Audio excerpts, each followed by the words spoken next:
Bonjour mesdames et messieurs, voici mon 18e message vidéo en lien avec le COVID-19. Nous sommes le 14 avril 2020, 17h30. J'espère que vous avez passé une belle fin de semaine de Pâques. Un petit bilan en date d'aujourd'hui, donc on est rendu à 99 cas dans la grande région Gaspésie-Île-de-la-Madeleine. Officiellement, nous sommes toujours à moins de 5 cas répertoriés dans la MRC Côte de Gaspé. Malgré tout, on doit rester toujours prudent et vigilant au maximum. Comme on le dit souvent, là, il y a peut-être des gens infectés mais non diagnostiqués dans notre entourage, donc on n'abandonne pas le combat et on ne baisse pas la garde. Depuis mon dernier message, le gouvernement a annoncé quelques nouveautés, alors je vais aujourd'hui mettre le focus sur d'abord l'annulation des événements et ensuite la réouverture progressive de quelques commerces désormais considérés comme étant essentiels. Et plus tard cette semaine, je vais vous revenir avec nos décisions concernant nos infrastructures de loisirs, là, comme la piste cyclable, les parcs, etc. Donc, en fin de semaine, le gouvernement a annoncé l'annulation de tous les festivals et autres événements de ce genre, et ce jusqu'au 1er septembre prochain. Oui, l'été va être tranquille, ici comme ailleurs, mais on s'y attendait.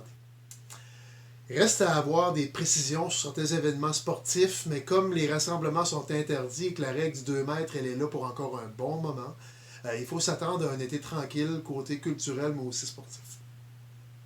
Donc pour vous, là, les organisateurs d'événements, je souhaite évidemment que des programmes gouvernementaux seront conçus pour vous venir en aide, comme ça a été fait avec le secteur privé. Ça, on va travailler dans ce sens avec le gouvernement. Je pense aussi, dans certains cas, au cachet des artistes qui ont souvent dû être payés d'avance. Puis encore aussi, je pense à nos artistes qui peuvent plus se produire et qui se retrouvent souvent sans aucun revenu.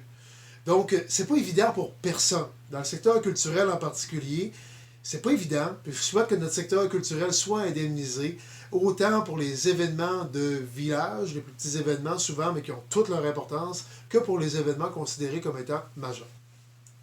Et de notre côté, du côté municipal, ben, on ne laissera pas tomber nos organisateurs et nos organismes dans l'événementiel et dans le culturel.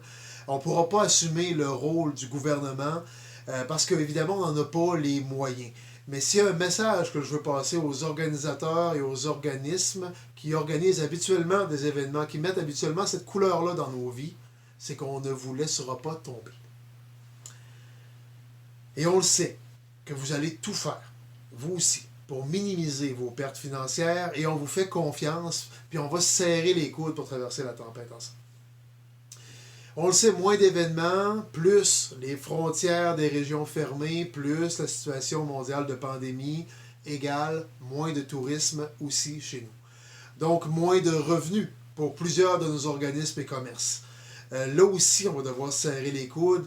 Puis, il faudra que tous ensemble, là, je pense que 2020 va être à oublier, donc focusons déjà 2021. Parce que 2021, on voudra qu'il soit grandiose pour tous nos secteurs, en tourisme, en événementiel, en culture. Il faut garder confiance. Ayons confiance et on ne se laissera pas tomber les uns les autres. Toujours cette fin de semaine, le gouvernement a aussi annoncé qu'il élargissait les critères des commerces essentiels pour y inclure la tenue d'activités printanières extérieures, comme le terrassement, le jardinage. C'est bien correct. Pour autant que les gens qui vont dans ces commerces-là ou qui travaillent dans ces commerces-là continuent de respecter les consignes.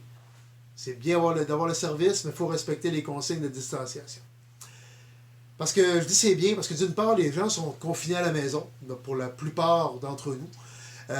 Donc un petit peu du jardinage, un peu d'embellissement dans nos cours, bien, ça ne fera pas de tort au moral. Et ça va nous permettre de faire quelque chose de nos mains durant cette période difficile-là. D'autre part aussi, on parle de plus en plus d'alimentation de proximité. Donc on doit se mettre à la culture, il y en a qui veulent se mettre à la culture d'un potager à la maison.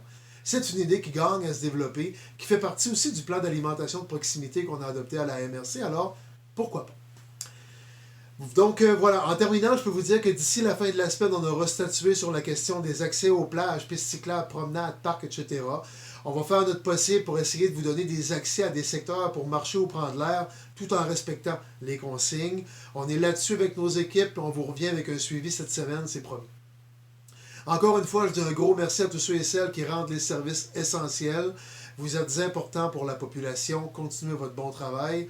Et je ne vous répéterai pas aujourd'hui toutes les consignes que vous connaissez par cœur, vous aussi. Juste les mots-clés. Lavage des mains, confinement maximal, achat local et attention à nos aînés, s'il vous plaît. Merci encore une fois de respecter les consignes, c'est important. Chaque geste compte. Ça va bien aller.